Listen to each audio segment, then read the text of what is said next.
Get forward and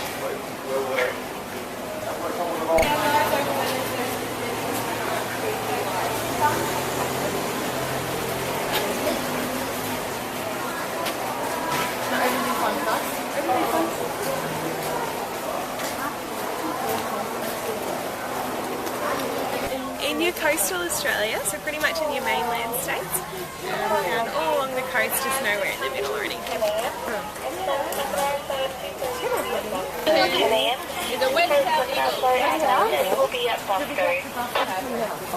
Alright guys, big smiles. Wonderful. I don't think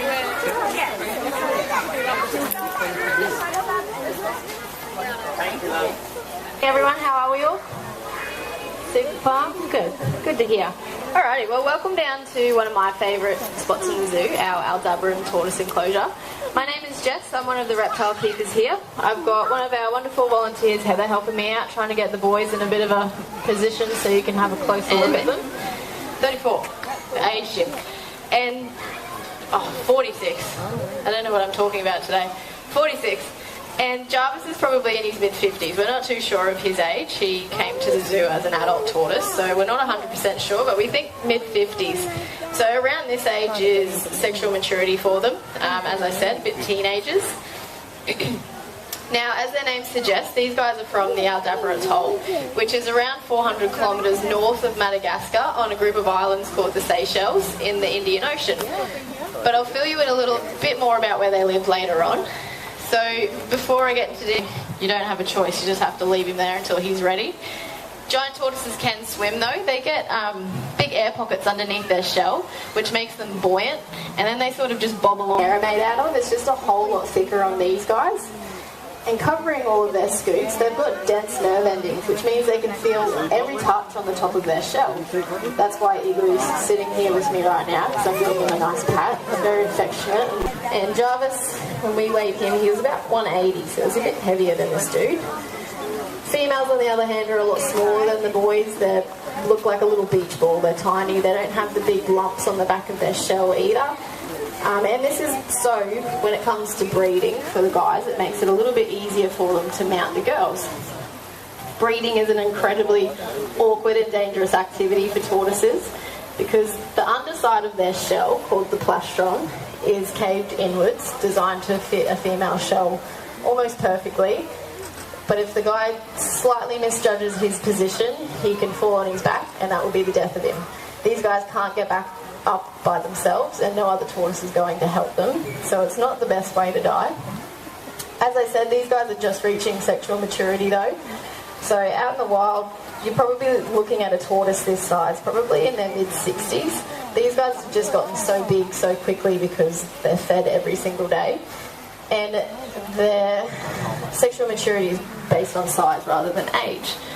So Jarvis was with Coconut, our little female down on Bindy's Island, but he did not know what he was doing, so we took him out of that clutch. So it's probably why these guys live for so long, is because they're incredibly difficult to breed and you can't really help them out because they're so awkward with it.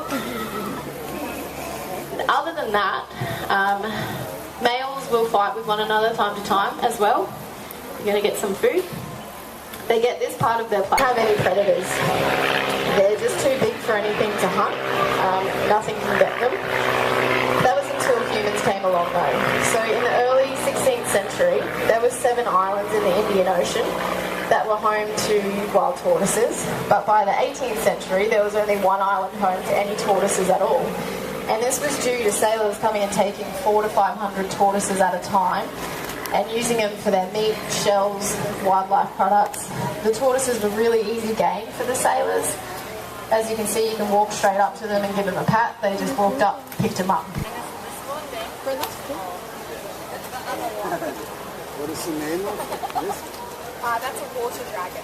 Water dragon.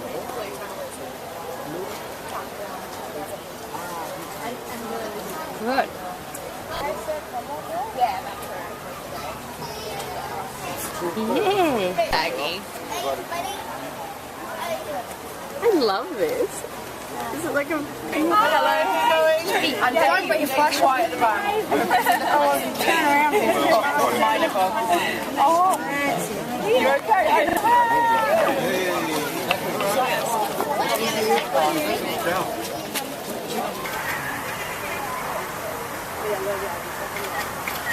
microbios. Y ellos matan es mordiéndolo, y cuando le muerden a la animal, a la presa, entonces cuando le muerde la saliva le queda la saliva allí, y eso tiene mucho microbio y eso lo mata.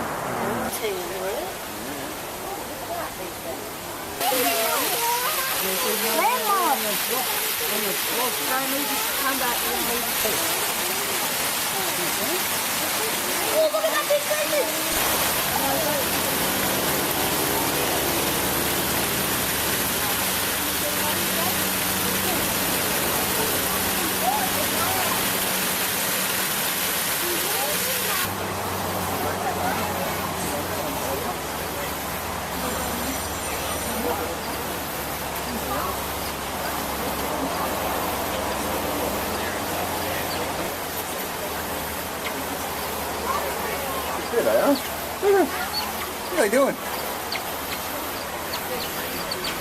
Doing other things? Other business? What are you doing? Are you taking it back to his nest? Yeah, here they come. They're gonna take more. It's making squeaky sounds. I'm going to put... Oh, he can sit down. He wants to stay there. Okay, he's alright there then. He's going to put... Oh, he's hungry, isn't he? He's making a nest. He's taking it back to his burrow.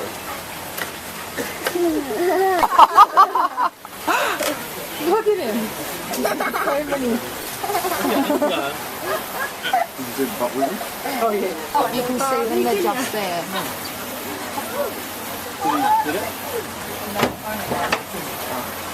Alright, good morning everyone. Welcome to our otter enclosure and to our first show of the day. My name is Kelsey, this is Charlie, the mute today. And we're joined by our two Asian small-clawed otters. We have Daisy on your left and Percy on your right. It's the smallest out of all of them. They're also around the 13. They are spread all around the world except for 2 continents, which is us and 4 or 5-year-old children on holidays now for a few weeks. We're doing absolutely nothing. Sits at around 180 beats per minute. So you can think of how fast it's going when they're sort of running around going silly, and just how fast their little mind is working as well. And generally going to come up with mischief to play on their keepers. Now Daisy here with me is, well, she's 4 years old. She actually celebrated her birthday yesterday, so a bit of a late little birthday celebration for her still. And Percy in the water and with Charlie today is 4 turning 5. These otters are seen in groups of around 20 to 30 individuals. So don't really want to imagine that we've got a handful with these two, but out in the wild there will be potentially 30 little otters running around. They have actually even seen a group close to 40. So they normally run around, and otherwise Daisy will literally steal it right out of his hands. So I might wrap up the training part there. It's normally at this point after the food has run out that myself and Charlie duck out, because they, like I said, can get a little bit cheeky. When the food's run out, they like... This is supposed to be...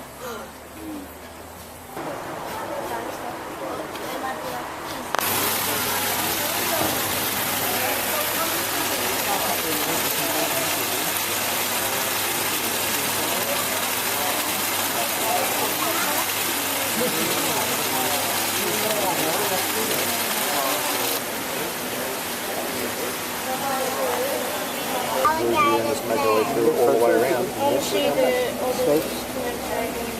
Koala or bed. And Emmy will really want to go over here. Just check the signs off. Nice back.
He obviously loves doing a lot of different things here at the zoo.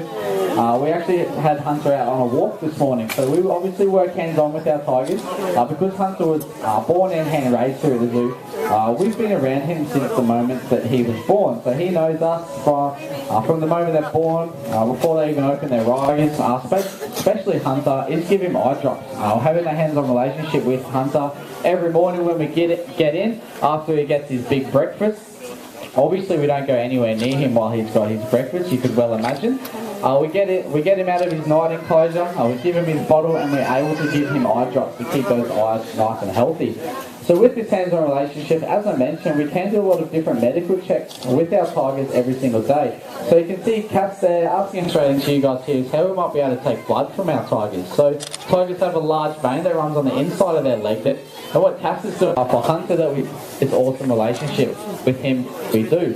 So you could imagine if we were needing to take blood from Hunter and we didn't do this conditioning at all, he wouldn't be too keen on us sticking a needle straight in his leg and drawing blood.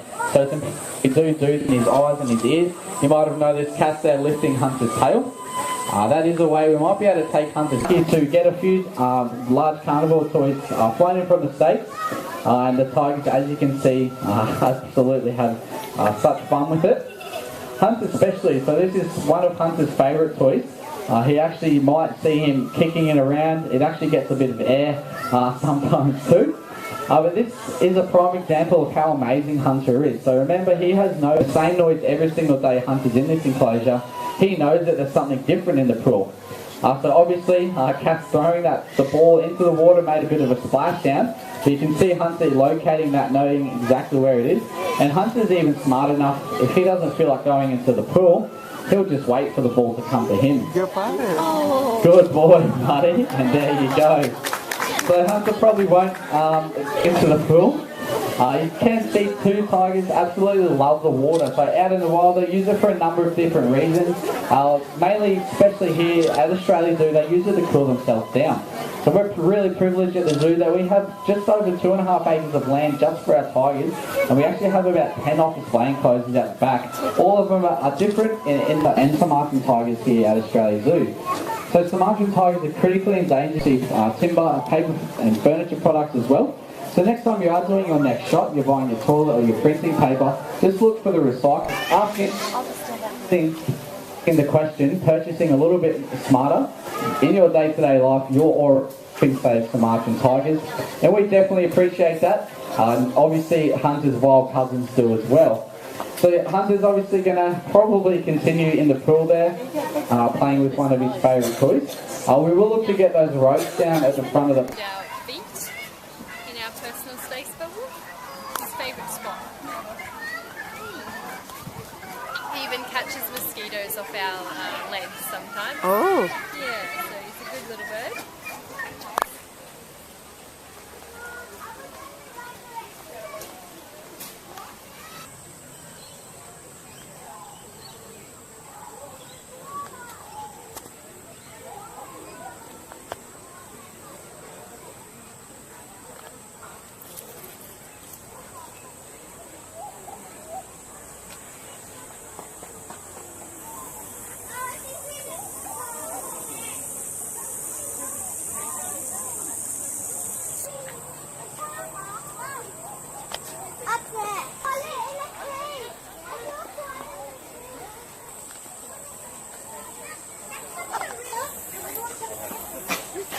Guys, want to just line up? Saving wildlife was Dad's mission, and now it's ours. No matter how small or patient, a life is worth all the time and effort we can give. In this busy, ever-changing technological time, if there's one thing that's worth fighting for, it's the life of our natural world. My dad believed that people and wildlife could coexist alongside one another through understanding. And Kelsey, now these gorgeous girls are in training to become part of our Wildlife Warriors show. They're going to help us spread our important messages and conservation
different, unmatchable to any other.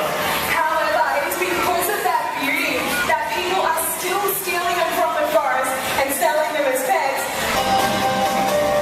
What we're demonstrating here isn't a trick we taught our bird instructors. It's a natural and innate behaviour, usually known as eating on the wing. These intelligent birds, they know how to snatch an easy feed, and they always fly with unfailing precision. Fletcher, he's a raptor, characterised by keen vision, sharp beaks, and powerful talents. I think he's still got another beak as a black next door. And that's Jabiru for g'day. That big clapping and wing flapping, you can know what's on his mind. And whilst his legs, they look a little awkward, he's actually a very successful fisherman, and he'll use those long legs.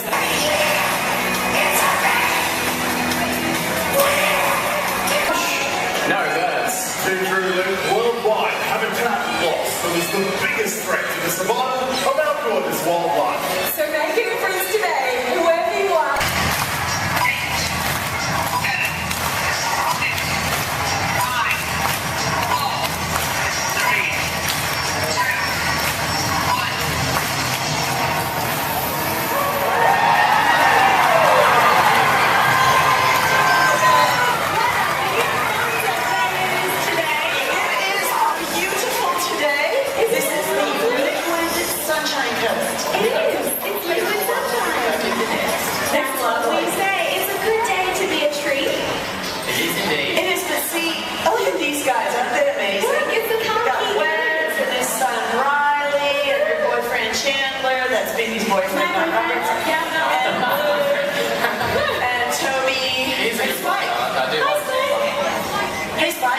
You should leave. We're going to bring a giant crocodile out, and crocodiles eat animals like you. I don't think he realises that he's in the crocodile.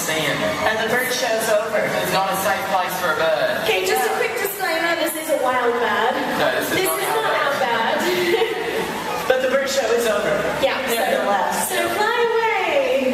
That works. Here, go! Yeah, good job. He's staying. I just want to thank you guys all for coming today. It is a fantastic day. I am glad to see you. Thank you so much for coming. We've got some special guests in the VIP area. Hi, everybody. Thanks for coming. And yeah, I'm glad to be here. It's just a wonderful day, and we are so excited. You look so beautiful today, by the way. You look beautiful as well. Thank you. And you look. You have a great personality. Name's Al, and he's a big crocodile. And what I love about Big Al is he acts like a wild crocodile. Super unpredictable. You never know what he's going to do. He tricks you. He moves through the water like you wouldn't believe. So good luck. Be careful, because he's slippery today. Get water without making a ripple. Oh, gee, watch out, Robin. He's on fire.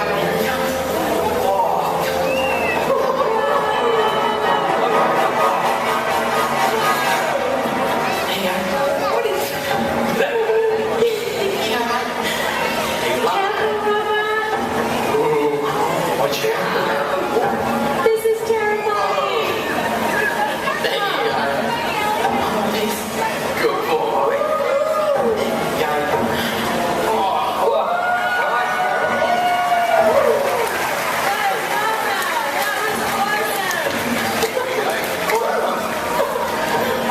I'm getting a feeling that they're good looking. No, I'm just kidding. The American alligator is really good looking and intelligent. That's how you tell that. Is there anyone here from America? Yeah. Clearly you can see what I mean. But yeah. No, his name is that. Is anyone here named Al? Oh, there's Big Al. Stand up, Al. Hey, Al. You are Big Al. If this water was dirty, I'd have no way of knowing where he was, and I'd be sitting here fishing. Oh wow, look at this, the water's great. Have a look at him, he's moving into the deeper water, he's picking up on my vibrations, and he's setting up for an attack. Now I think that's... I love you so much. You can see why you wouldn't want to sit on a tree limb over the water in croc territory. Just in case Cousin Al was there. Awesome. That's it, Wes. Push it right in there.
with the crocodile. There he's having a look. Yeah, isn't he funny? He's checking everything out. He's such a smart croc. And I think it's amazing that crocodiles, they have the...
Quietly. Debbie. Oh, he is. He's digging. Hey, Poo-Poo. Ah! Don't scare them. Get a cup. He's climbing. He was climbing up. Clever. I think that's his secret hutch. That's look. A dumpling. You were standing